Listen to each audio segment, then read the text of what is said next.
Again, welcome students. Today we study about the how does evaporation cause cooling.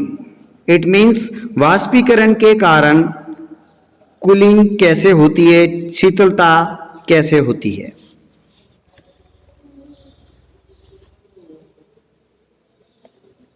Evaporation part previous parts के अंदर हमने evaporation के बारे में पढ़ा और उसके अफेक्टेड पार्ट्स के बारे में स्टडी की कि उसके कौन से अफेक्टेड फैक्टर है उसके बारे में. और टुडे हम पढ़ेंगे कि how does evaporation cause cooling, यानी वाष्पीकरण के कारण, इवेपोरेशन के कारण ठंडा शीतलता कैसे होती है. इन एन ओपन वेसल्स, एक खुला पात्र लीजिए. वेसल्स का मतलब कोई भी पात्र, प्लेट लीजिए. The liquid keep on evaporating, और उसको इवेपोरेटिंग के लिए उसमें लिक्विड कुछ भी पानी वगैरह डाल दीजिए लिक्विड, तो वो इवेपोरेटेड होता रह जाएगा. The particles of liquid observe energy from the surrounding to regain the energy lost during evaporation. जैसे जैसे लिक्विड के पार्ट एनर्जी ऑब्जर्व करेंगे अपने चारों ओर, सराउंडिंग जो भी है, और वहां से इन्वायरमेंट से एनर्जी लेकर वो इवेपोरेशन होते रहेंगे. This observation of energy from the surrounding make the surrounding cold. जब वो उसके सराउंडिंग यानी जो चारों ओर से, यदि जब जहां पे आपने लिक्विड रखा है उसके चारों ओर जो भी वहां से वो एनर्जी जब लेते हैं, ऑब्जर्व करते हैं, तो उनकी एनर्जी उस सराउंडिंग्स के वो ठंडा हो जाता है, क्योंकि उसकी एनर्जी क्या हो जाती है, उसकी एनर्जी कम हो जाती है. What happened when you pour some acetone, pour some acetone, जिसको nail polish remover on your palm. जब अगर एक बूंद यदि आपके एसीटोन के ऊपर थोड़ा सा एसीटोन लगा दिया जाए, एसीटोन का यूज होता है नेल पॉलिश रिमूवर, यानी नेल पॉलिश को हटाने के लिए जो एसीटोन यूज करते हैं, उसका यदि एक ड्रॉप्स यदि आपके हथेली पे हो जाए तो क्या होगा. What happened, the particles gain energy from your palm और सराउंडिंग, यानी आपके हथेली से या आपके उसके चारों ओर से सराउंडिंग से क्या गेन करेंगे, एनर्जी गेन करेंगे, एनर्जी लेंगे. And evaporated causing the palm to feel cool, यानी और वो इवेपोरेटेड हो जाएंगे, वाष्पीकृत हो जाएंगे, और आपकी हथेली है वो ठंडी हो जाएगी. After a hot sunny day, गर्मियों के दिन में, गर्मियों के दिन के बाद, the people sprinkles water on the roof और ओपन ग्राउंड. गर्मियों के दिनों के अंदर क्या होता है कि जो लोग हैं वो अपनी छत के ऊपर पानी का छिड़काव करते हैं या ग्राउंड के अंदर पानी छिड़कते हैं ताकि ठंडा हो जाए. Because a large latent heat of vaporization of water help to cool the hot surface. जब उस हॉट सरफेस के ऊपर पानी डाला जाता है या छत के ऊपर पानी डाला जाता है, तो गर्म छत से वो पानी इवेपोरेटेड होने के लिए एनर्जी लेता है, इसलिए वो छत का जो एनर्जी है वो कम हो जाती है और जो सरफेस है वो कूल हो जाती है. यानी वहां पे जो पानी डालेंगे, पानी को इवेपोरेटेड होने के लिए एनर्जी चाहिए, लेटेंट हीट चाहिए इवेपोरेशन के लिए. और लेटेंट हीट कहां से लेंगे, सराउंडिंग से या हॉट सरफेस से, इसलिए हॉट सरफेस क्या हो जाएगी, कूल हो जाएगी, ठंडी आएगी. Can you cite some more example from daily life where we can feel the effect of cooling due to evaporation? आप कई जीवन में एग्जाम्पल देख सकते हो जिसके थ्रू आप इवेपोरेशन के कारण कूलिंग होता है, यानी वाष्पीकरण के कारण शीतलता होती है. कई एग्जाम्पल आप देख सकते हो. Why should we wear cotton cloth in summer? हम गर्मियों में सूती कपड़े क्यों पहनने चाहिए. Why should we, हमें क्यों पहनने चाहिए, हम गर्मियों में सूती कपड़े पहनते, क्यों पहनने चाहिए. During summer we pry more because of the mechanism of our body which keep us cool. यानी अपनी गर्मियों के अंदर अपनी जो बॉडी की जो मैकेनिज्म है वो थोड़ी क्या हो जाती है, ज्यादा होती है, और हमारी बॉडी को कूल रखना जरूरी है. We know that during evaporation, हमारे बॉडी के अंदर क्या होगा, इवेपोरेशन होगा. The particles at the surface of the liquid gain energy from surrounding और body surface and change into vapour. तो लिक्विड के जो पार्टिकल्स है वो एनर्जी को अपनी बॉडी से या सराउंडिंग से गेन करके किस में चेंज हो जाते हैं, वेपर में. The heat energy equal to the latent heat of evaporation is observe from the body living the body cool. और तो ये लेटेंट जो ये हीट लेते हैं, गेन करते हैं एनर्जी, वो लेटेंट हीट के इक्वल होती है, बराबर होती है. जो अपने बॉडी से जब वो एनर्जी बॉडी छोड़ती है, बॉडी से वो लेते हैं, तो हमारी बॉडी क्या हो जाती है, कूल हो जाती है. यानी हमको पसीना होता है तो पसीने के फॉर्म के अंदर हमारा जो लिक्विड पार्ट है वो वेपर में बदलता है. तो वेपर में बदलने के लिए उसको एनर्जी चाहिए, वो बॉडी से लेते हैं. इसलिए पसीने होने के बाद हमें थोड़ी ठंडक महसूस होती है, कूलिंग फील करते हैं, ठंडा महसूस करते हैं, शीतलता, क्योंकि हमारी बॉडी का जो एनर्जी पानी ने ले ली है तो हमारी बॉडी है वो कूल हो जाती है.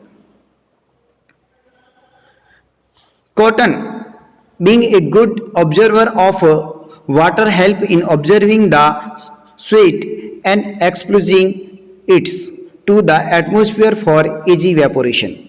अब कॉटन क्या करता है, जो वाटर को एक अच्छी तरह से वो अवशोषित कर सकता है, ऑब्जर्वर है, अच्छी तरह सोख लेता है, और इसलिए हमारे पसीने और जो पसीना के और पानी को सोखने के लिए हम सूती कपड़े पहनते हैं ताकि वो आसानी से सोख जाए, और उसमें से भी मतलब उसके अंदर से कॉटन में से भी इजीली इवेपोरेशन हो जाए. इसलिए हम सर्दियों के गर्मियों में सूती कपड़े यूज करते हैं, यानी कपड़े पहनते हैं, और पहनने चाहिए, क्योंकि जो सूती कपड़ा है हमारे पसीनों को सोखता है. ठीक है, अच्छा ऑब्जर्वर है ये, गुड ऑब्जर्वर. ये क्या है, ऑब्जर्व करेगा, पानी को अवशोषित करेगा, और पानी फिर उस कपड़े में से भी आसानी से इजीली क्या हो जाएगा, इवेपोरेशन हो जाएगा पानी का.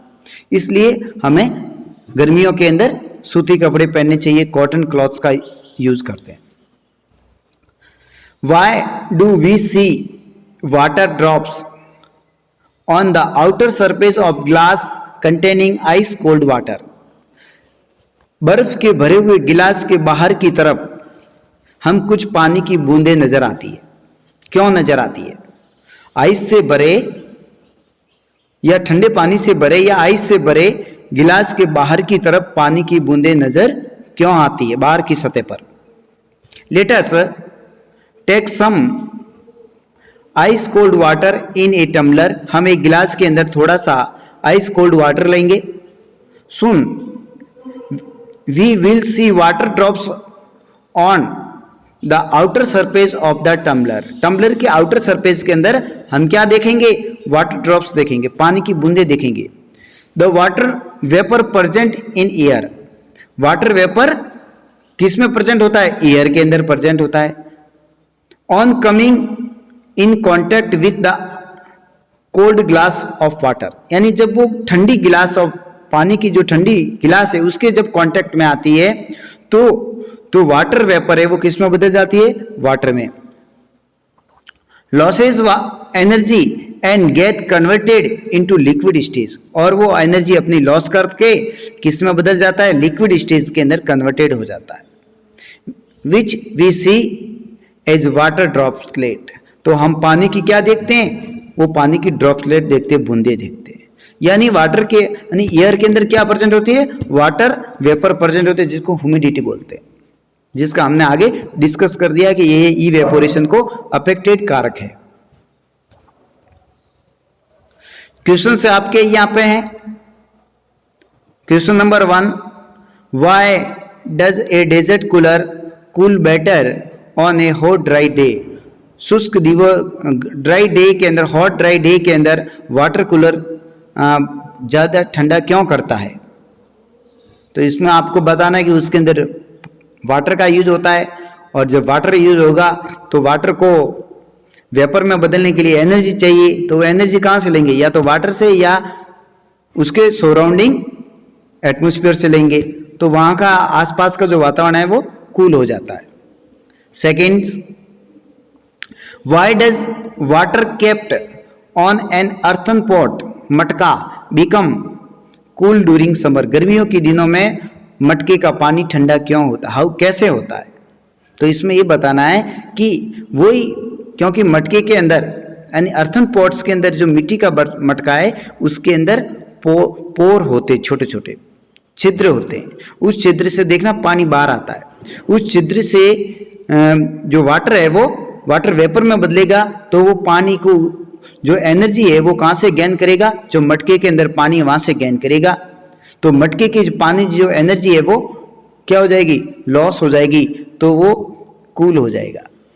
इसलिए मटके का पानी गर्मियों के अंदर ठंडा होता है, इवेपोरेशन हो रहा है। Third, why does our palm feel cold when we put some acetone और पेट्रोल और परफ्यूम ऑन इट? अपनी पाम के ऊपर यदि एसीटोन, पेट्रोल या परफ्यूम रखेंगे थोड़े सा, तो वो ठंडा होता है। वो इवेपोरेशन के कारण एनर्जी लेता है, gain energy from palm. Fourth question, why are we able to sip hot tea और milk faster from saucer rather than a cup? इसमें बताया है कि एक प्लेट की तुलना, कप की तुलना में प्लेट में हम जल्दी हम जल्दी पी लेते हैं। दूध है या टी है वो जल्दी क्यों पीते हैं? तो प्लेट के अंदर क्या होता है? उसका एरिया इंक्रीज हो जाएगा। जब इंक्रीज हो जाएगा तो उसमें जो इवेपोरेशन रेट है या कूलिंग होने की रेट भी ज़्यादा होगी, इसलिए हम उसमें ठंडा जल्दी होगा कप की कंपेयर में। इसलिए प्लेट में से हम जल्दी पीते हैं, कप में देरी से, क्योंकि उसका एरिया कम होता है प्लेट का। 5, what type of cloth should we wear in summer? हम किस प्रकार के कपड़े समर के अंदर पहनने चाहिए गर्मियों में? तो इस प्रकार ये आप डिस्कस कर लेना। और भी कोई प्रॉब्लम है तो आप पूछ सकते हो। इसमें ये क्वेश्चन बनते हैं। इसके अलावा ये आपके डायग्राम देख रहे हो, ये इसके अंदर ये जैसे हमने 3 स्टेज पढ़ी है कि हमने अभी तक तो solid, liquid and gases stage पढ़ी है, लेकिन 2 स्टेज और बताई है। एक का नाम है प्लाज्मा और फिर 4th नंबर है बोस आइंस्टाइन कंडेंसेंट। ये 2 स्टेज और होती है। तो ये मतलब साइंस के अंदर 2 और स्टेज का भी नाम आता है, प्लाज्मा एंड बोस आइंस्टीन कंडेंसेंट। जो बोस, एनएस बोस और आइंस्टीन ने मिलकर इसको स्टेट ऑफ मैटर 5th बताई थी, इसलिए इन दोनों का नाम इसमें दे दिया साथ में। और एक 4th नंबर, 3 तो हो गई solid, liquid and gaseous state, 4th number plasma and 5th number है बोस आइंस्टाइन कंडेंसेंट। ये 5th नंबर की है। तो इसमें ये पीछे देख लो आपके जो क्वेश्चन बनते हैं।